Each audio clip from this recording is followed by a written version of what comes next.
Alright there, geezers, Jules here from FGS, home of the Future Game Show, and much like when my girlfriend, my ever-patient girlfriend, tells me no more Warhammers allowed in this house, even though that I know to myself that I've just pre-ordered 3 new armies, I love a good challenge, especially when it comes to video games. No matter how many times certain titles like XCOM, Dark Souls, and Ghosts, Goblins absolutely jam their fingers in my eyes, I love that feeling of overcoming the overwhelming odds and mastering a tricky boss or level. However, there are some games out there that take the concept of a difficult situation and ramp it up so much that they are genuinely impossible to beat. Either by developer mistake or by intentional design, the games that we're covering today absolutely strong-arm the concept of victory out the bloody door. So let's have a chat about them. As I'm Jules, this is FGS, and these are video games that were secretly impossible to beat. And you know the drill by now. Of course, this is the Deep Cut with Jules Gill, baby! So that means that there's going to be games that you do not know about, need to know more about, or ones that you've just not thought about in a long old while. So let's get down to business, shall we, with the Riddles in the Dark sequence from the Hobbit 1982 video game. Now, what better way to kick off this list than by screaming in unison that one meme from the Hobbit that we all know. No, not that one. Nope, not that one either. That one, right there, belongs on 4chan, mate. Get rid of that. That's disturbing. You need help. Look, I'll just put us all out of our misery here. I'm going on an adventure! We're going on an adventure! Whee! Memes. Funny. Problem is, though, is that we're doing this adventure via text in the woefully wacky 1982 Hobbit ZX Spectrum game. Yeah, this is less an adventure and more like carrying heavy shopping up the side of Mount Doom while the Nazgul just throw pennies at you from above. You pricks. Okay, maybe it's not that bad, it's just a game that requires very specific early 80s gamer logic to get through, and for you to have no small amount of precognitive powers, as you need to know exactly where to go and what to do, otherwise this game's internal timer will see events play out without you present, have enemies stab you right in the hairy feet, or just have essential characters leave areas and go about their business. Right, Gandalf, I just need to grab something from my bag, alright? Just stay here, okay? Got it, bro? Don't worry about it. I'm just gonna chill out here, smoke some pipe weed. Just, you do you, man. Okay, cool, right, just weird, whatever, right. So much lambus bread. I've got places to be, bye, bye, bye, bye, bye, bye, bye. Lambus bread. And adding to the frustration is the fact that very early release copies of this game were buggy beyond belief, with the first batch being actually impossible to beat thanks to one character's refusal to play by the rules. Now we all know, love, and outright fear the scene in which Bilbo meets Gollum for the first time and how he manages to best the poor wretch in a game of riddles for the One Ring. And likely many gamers familiar with the book were keen to flex their grey cells in some mental sparring with this idiot.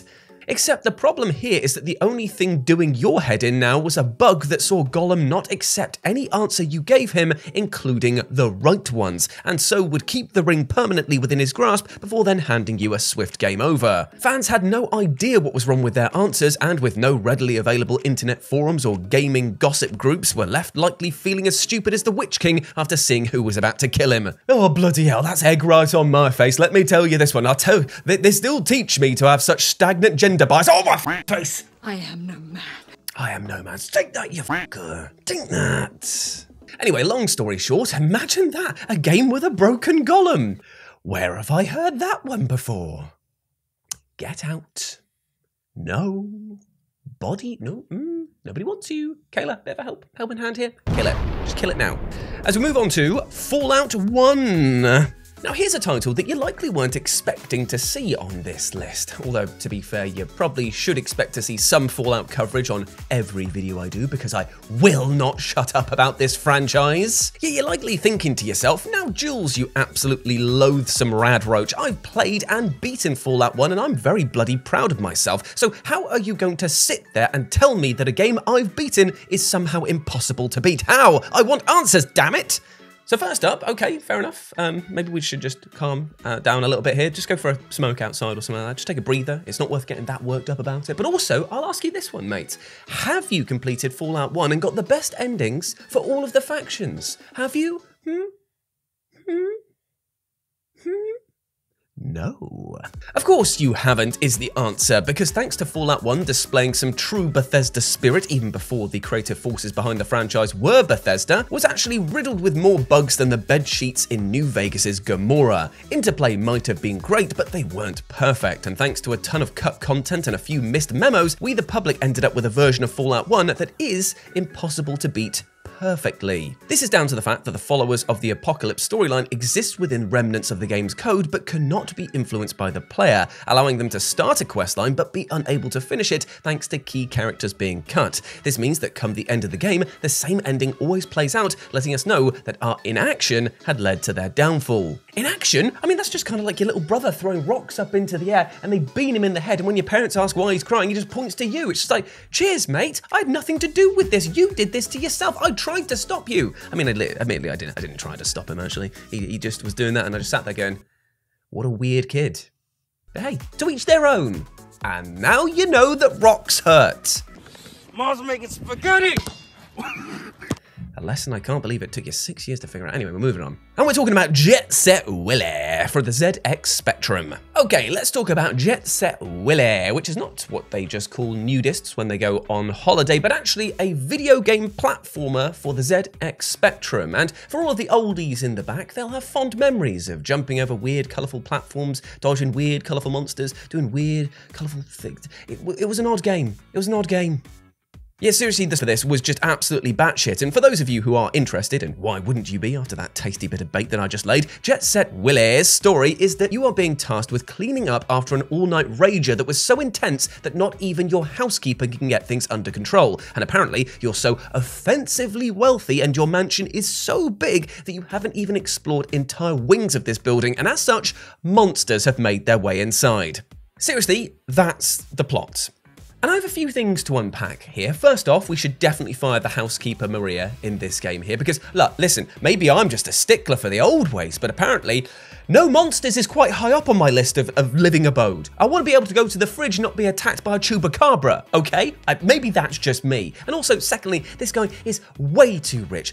I'm feeling like a little bit narky, if I'm honest here. I might just like drop a dime and go onto the HMRC and just be like, listen, maybe there's some unclaimed taxes there. You know what I'm saying, mate? You know what I'm saying? Yet Mr. Willy isn't the only person here with something to hide, as it turns out the dev's software projects also hid that this game was actually impossible to beat on launch. This was due to a singular sprite of an arrow that shoots across the screen in the attic area, which for some reason continued to be rendered by the Spectrum even when it passed beyond the game's visual boundary, thereby tanking the hardware as it continued to try and render it. This one glitch made the game impossible to beat without hacks, yet the funniest part of this experience was how software projects tried to cover their mistake. In a manner that felt like that one Key and Peele sketch where that lad is getting super sweaty, the devs announced that the game crashed because the attic and some other areas of the house, which also happened to contain game-breaking bugs, were filled with poisonous gas, and Mr. Willy was turned into a stiff of a different nature through inhaling their fumes. Come on, lads, let's be honest with ourselves here, right, okay? There's no poison, is there? There's no poison gas. In fact, the only gas is the one that you're chuffing out of your mouth right now, because you're talking absolute shit. And speaking of absolute shite, let's go and talk about Rock Revolution and their invisible notes. Music.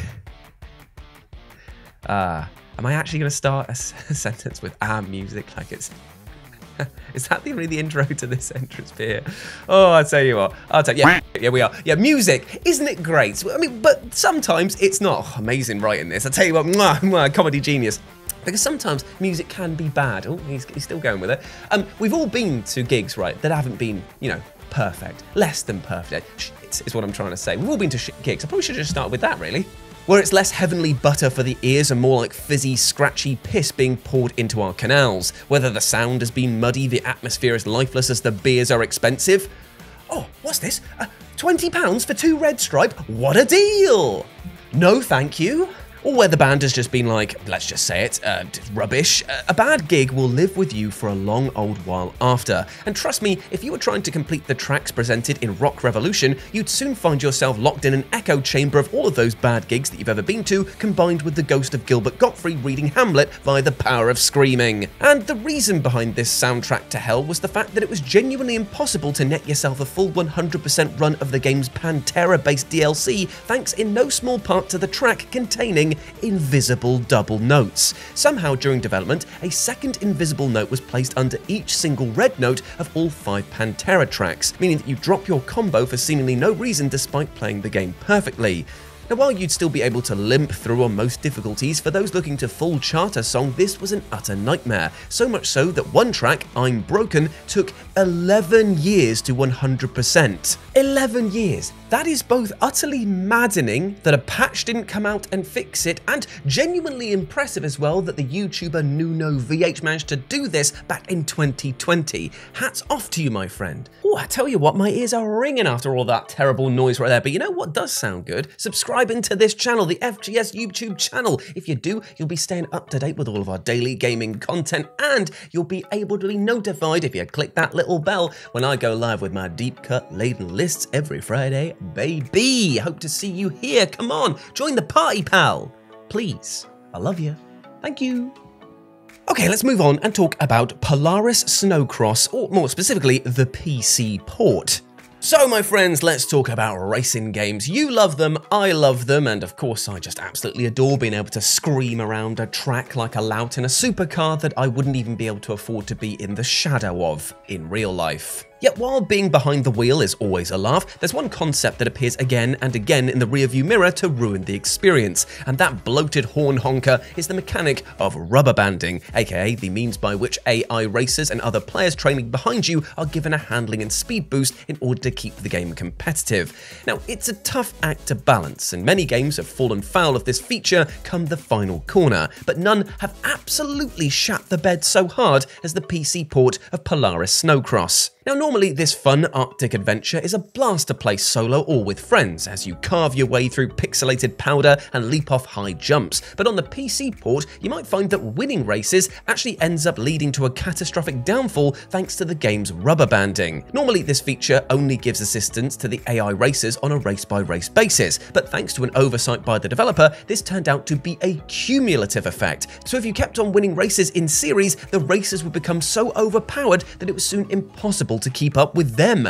making this a rare example of a game that actively punishes you for winning. And finally, let's close out the show by talking about the SpiderMan game released in 2000 for the PC. Now, in this game and age, flopping your graphics card onto the table with all of its girth and saying, hey, wrap your gums around this, lads, is pretty commonplace amongst PC players, and it kind of descends very quickly into that scene out of American Psycho where they're all comparing business cards, except here it's just how many GTXs and zeros and weird neon lights you've got on there.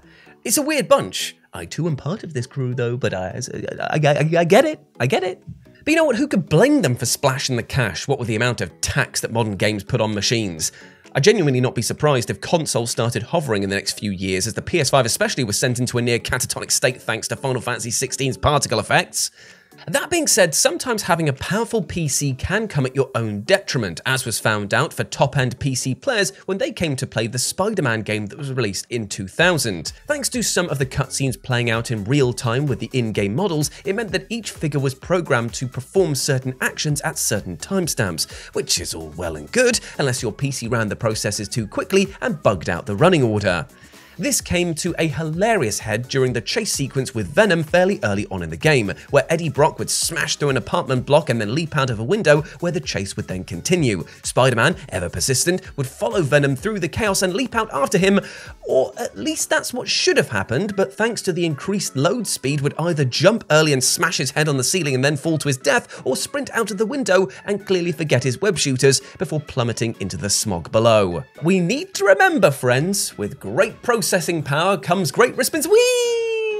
And there we go, my friends. Those were some video games that were secretly impossible to beat. I hope that you enjoyed that, and let me know what you thought about it down in the comment section below. Hope you treat yourself well, my friends. And if you want to chat to us on the social medias, you can follow Kayla and I on our social media handles over here as well. Don't forget to subscribe to the FGS YouTube channel, and I hope that you're having a good start to your year. And I know it can be a bit dark and depressing out there, especially when the cold winters and the early nights coming in. But just remember, my friend, you are the shining beacon, and things are going to get better. The nights are going to get longer. The sun's going to come out. So treat yourself with that love. Start building right now, and you'll be able to relax across the summer harvest for all of the good work you're putting in to your physique, to your emotional state, to your mental state. Just be kind to yourself, all right? Let's start 2024 with a bang. And by a bang, I mean careful planning.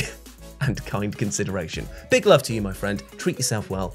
As always, I've been Jules. You have been awesome. Never forget that, and I'll speak to you soon. Bye. Let's go, let's go, let's go, let's go. I've still got a bit of snot in me, but I'm still...